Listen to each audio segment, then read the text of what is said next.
Hello students, we will discuss the autonomic nervous system today. So this is the second chapter in majority of the syllabus, and it is one of the very basic thing in pharmacology. So in the first video I have recorded about general pharmacology, and this is the second video where we are discussing autonomic nervous system.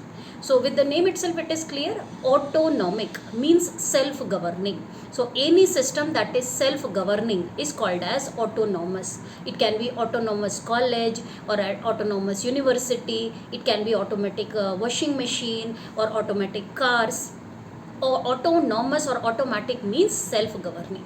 In our body also, the nervous system that is governed by its own is called as autonomic nervous system. So self-governing nervous system is also called as the visceral nervous system or involuntary nervous system, and almost all the internal organs are a part of autonomic nervous system, so that they can control themselves. There is no need to on or off these system. They will do everything by themselves, and that is autonomic. How they will govern or how they will be controlling themselves, that is the biggest question. So the autonomic nervous system will have two main division. First is called as sympathetic nervous system. The other one is called as parasympathetic nervous system. Sympathetic nervous system, with the name itself it is clear, sympathy. It is coming with the word sympathy. Sympathetic nervous system will get activated when your body requires sympathy. And when is it? When you are tackling the emergency. When you are tackling the emergency, your body will go in fight or flight mode. Fight is tackle the situation, or flight is running away. In both these situations, you require some of the organs to become very active, so that you can tackle the emergency in a better manner. And those organs specifically or specially, some organs are very active in the emergency situation. That is your brain, heart, lungs, skeletal muscles and eyes. So these are the 5 organs. They are very important that tackle the emergency in a better manner. First is the brain. Brain has to think better.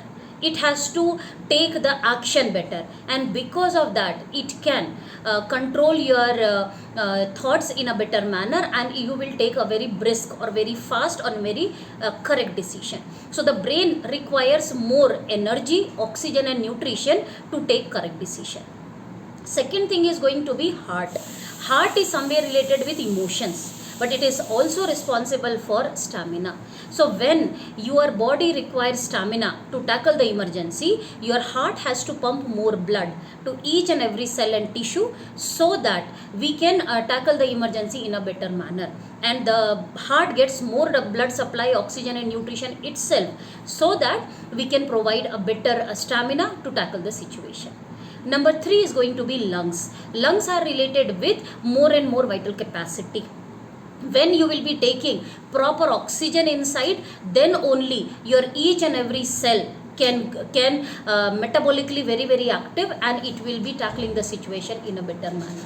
So our lungs require more inhalation, more exhalation, so that we can breathe fast, efficiently and take the situation or tackle the situation in a better manner. Our skeletal muscles, they also get more oxygen, nutrition and blood, so that we can tackle with our muscle power. If we have to fight physically, or we have to run or climb or hide, whatever the physical activity you require, your skeletal muscle has to support. Suppose you are writing one exam, that is an emergency situation. So without getting tired, without getting completely fatigued, you want your body to support you, because it's your emergency situation. Tomorrow is your exam, and throughout the day and night you want to study. So to tackle this emergency, your brain will be helping you to concentrate better, focus better, so that you can study well. Your heart and your lungs will give you more oxygen and more blood, so that each and every cell will be rejuvenated and you will be performing efficiently. Your eyes is the 5th organ that also gets double oxygen and nutrition and blood, so that you can study for a longer span without getting tired. Otherwise, with a little study you may get sleepy. So all these systems are getting supported with sympathetic nervous system, so that you can tackle this emergency in a better manner. But the question is, from where this extra will come?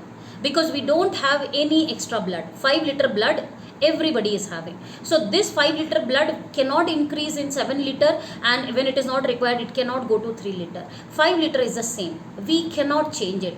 So from where this extra will come? Because when we are saying sympathetic nervous system require more blood, more oxygen, more nutrition, so from where it will come? So now the part of the parasympathetic nervous system comes. Parasympathetic nervous system, with the name itself it is clear. Para means beyond sympathy. When you are resting and digesting, that time the parasympathetic nervous system will be prevailing. So it is just opposite to the sympathetic nervous system. Sympathetic nervous system will become active when you are tackling the emergency, fight or flight response.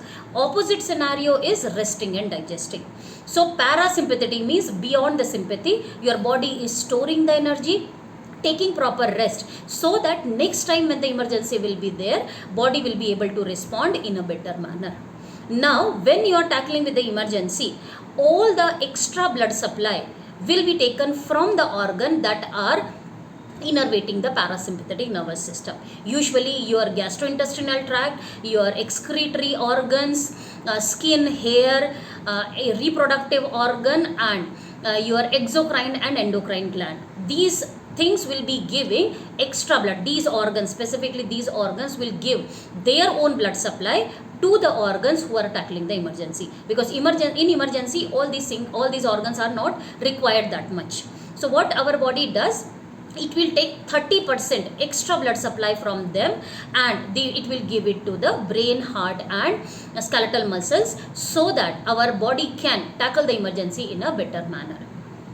But the emergency should be the emergency. It should be there for a limited period of time, so that the body will have the dynamic equilibrium between the sympathetic and parasympathetic nervous system.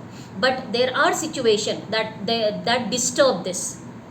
It is more like a cycle pedal. One will be up, other will be down. When down one will go up, the first one has to go down. So like that, a seesaw game or like a cycle pedal, the dynamic equilibrium is there in our body.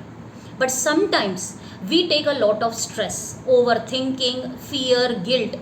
In these emotional situations, the dynamic equilibrium between sympathetic and parasympathetic go disturbed, and all the organs that are tackling the emergency, your sympathetically nervated organ, they will die with overexertion. That's why whenever you take stress, anxiety, you will be feeling that your brain capacity to work will be quite very less, because you are tackling this emergency for a long time. So over a period of time, all the brain muscles get tired. You feel always tired or fatigued.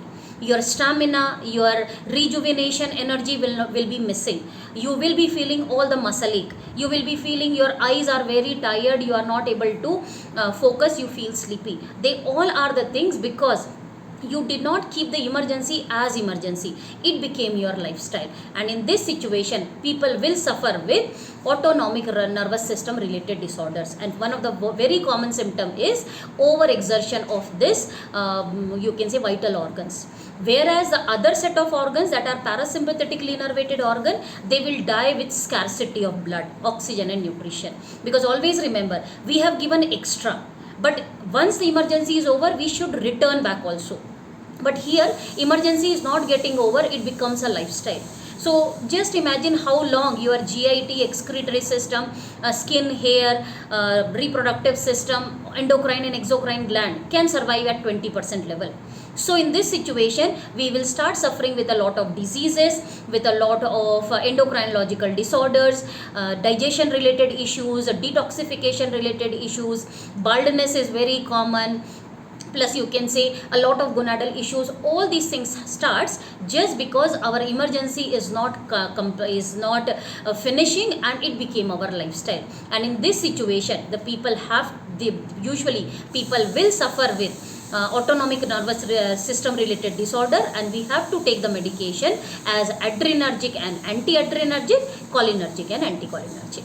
So this was all about the initial introduction of the autonomic nervous system. In the next video, we will be discussing all these part of the sympathetic and parasympathetic in much detail. Thank you so much.